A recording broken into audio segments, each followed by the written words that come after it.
नमस्कार मंडळी, श्री स्वामी समर्थ. स्वागत आहे तुम्हा सर्वांचं आपल्या यूट्यूब चॅनलमध्ये. तुमच्या मनातील सर्व चांगल्या इच्छा मनोकामना स्वामी महाराज पूर्ण करोत, हीच मी स्वामींच्या चरणी प्रार्थना करते आणि आजच्या व्हिडिओला नवीन सुरुवात करते. आषाढी एकादशीच्या दिवशी आपल्याला गाईला एक वस्तू आवर्जून खायला द्यायची आहे. सर्व अडचणीतून आपली सुटका होईल, तसेच आपले जे काही दारिद्र्य आहे, गरिबी आहे, तर ती नष्ट होईल. आपल्या घरामध्ये बरकत येईल. त्यासाठी आषाढी एकादशीला हा अत्यंत साधा सोपा उपाय आपल्याला करायचा आहे. गाय जी आहे तर तिला हिंदू धर्मामध्ये अतिशय पवित्र मानलं जातं. 33 कोटी देवतांचे वास्तव्य गायीमध्ये असते.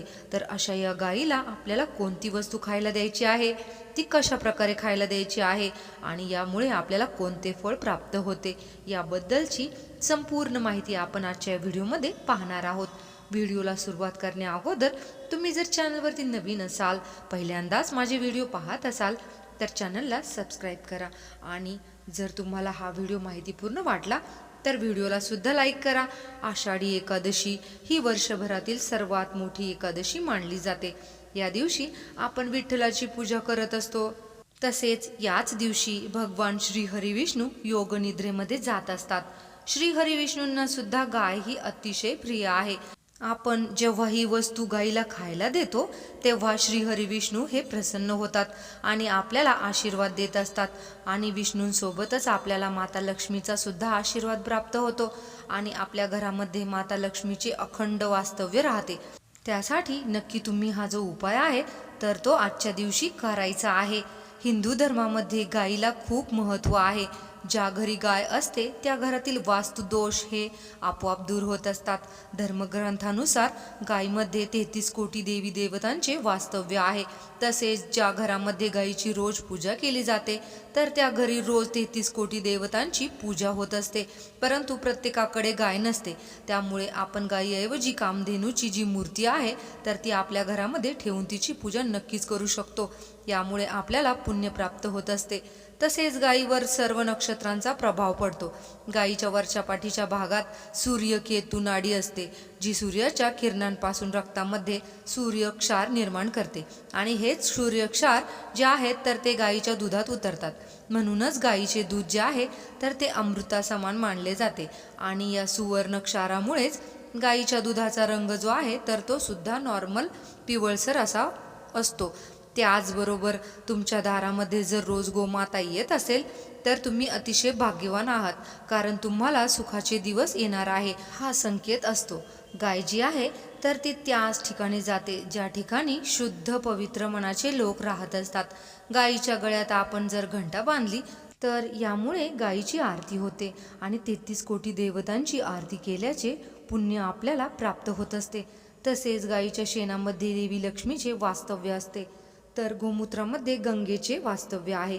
गायीची सेवा करणाऱ्या व्यक्तीला कधीही कशाचीही कमी पडत नाही. अशा व्यक्तीचा कधीही अकाली मृत्यू होत नाही. ज्या व्यक्तींचे भाग्य साथ देत नाही तर अशा व्यक्तींनी नक्कीच गायीची सेवा करावी.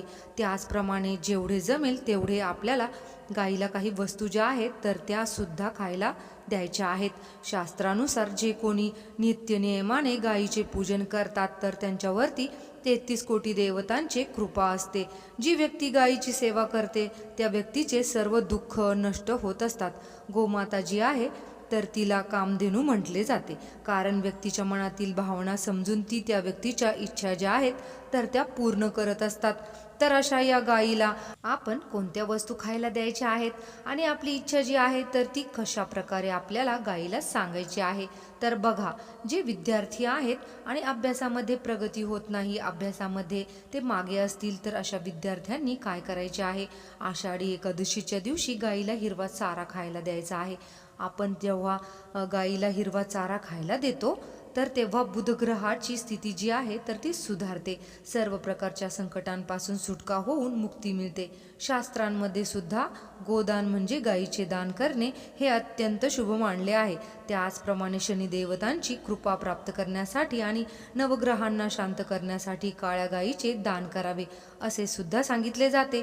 आता विद्यार्थी जे आहेत तर त्यांनी हिरवा चारा खायला द्यायचा आहे, परंतु इतरांनी कोणती गोष्ट खायला द्यायची आहे बघा, तर आपली कामे जर रखडलेली असतील ती पूर्ण होत नसतील, आयुष्यामध्ये खूप अडचणी सुरू आहेत, तर तेव्हा काय करायचे आहे? आपल्याला पहिली चपाती जी आहे तर ती गाईसाठी बनवायची आहे. आणि ही जी चपाती असणार आहे तर ती पहिलीच असायला हवी. आपण जेव्हा स्वयंपाक करतो तर तेव्हा पहिली चपाती बघा, म्हटलं जातं की पहिली पोळी ही गाईची पोळी असते. तर त्याचप्रमाणे पहिली चपाती ही आपल्याला गाईला द्यायची आहे. आणि यानंतर तुम्हाला काय करायचे आहे तर त्यावरती तासभर भिजवलेले हरभरा डाळ ठेवायची आहे. 1 तासभर हरभऱ्याची डाळ भिजवायची आहे. त्या चपातीवरती तुम्हाला मध्यभागी ठेवायची आहे. आणि यानंतर गोमाता जर तुमच्या घरी असेल तर गोमातेजवळ जा, किंवा आजूबाजूला असेल तर त्या ठिकाणी जायचं आहे, किंवा तुम्ही गोशाळेत जाऊ शकता. त्यानंतर काय करायचे आहे तर सर्वप्रथम गाय जी आहे तर तिच्या पायावरती पाणी ओतायचं आहे. यानंतर तिला हळदी कुंकू लावायचा आहे. आणि हा जो घास आहे तर तो गाईला खायला द्यायचा आहे. आणि यानंतर काय करायचे आहे तर गाईला धूप दीपाने ओवाळायचे आहे. आणि गाईच्या कानामध्ये आपली इच्छा सांगायची आहे. तुमची जी इच्छा आहे, आर्थिक समस्या असतील, किंवा घरामध्ये काही अडचणी असतील, किंवा काही कामे आहेत जी बऱ्याच दिवसांपासून पूर्ण होत नाही, तर अशी जी इच्छा आहे तर ती गाईच्या कानामध्ये सांगायची आहे. परंतु हे सर्व करत आपल्याला काळजी घेऊन करायचं आहे. तुमच्या दारात कधीही गाय आली, तिला काही ना काही खायला द्या किंवा पाणी प्यायला द्या. यामुळे आपली संकटे सुद्धा दूर होतात, पितृदोषापासून आपली मुक्तता सुद्धा होत असते. तसेच आपण चपातीवरती जी हरभरा डाळ ठेवलेली आहे तर त्यावरती आपण गुळाचा खडा सुद्धा ठेवू शकता, किंवा तुम्ही तुमच्या उजव्या हातावरती फक्त गुळाचा खडा जो आहे तर तो ठेवा आणि गाईला चाटायला द्या.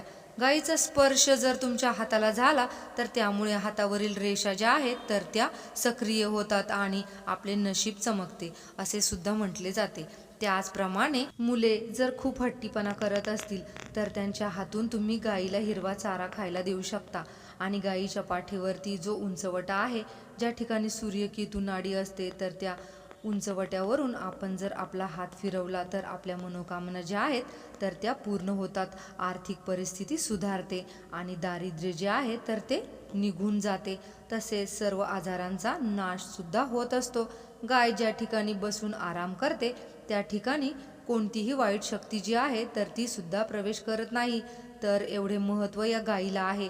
आणि नक्कीच आपल्याला या दिवशी गाईला ही जी वस्तू सांगितलेली आहे, म्हणजे चपाती, त्यावरती भिजवलेली हरभरा डाळ आणि त्यावरती थोडासा गुळाचा खडा, तर ही वस्तू नक्की आपण खायला द्यावी.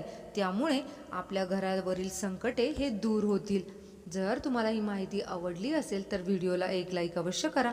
आणि अशीच नवनवीन माहिती ऐकण्यासाठी आपल्या चॅनलला सबस्क्राईब करा. श्री स्वामी समर्थ. जय जय स्वामी समर्थ.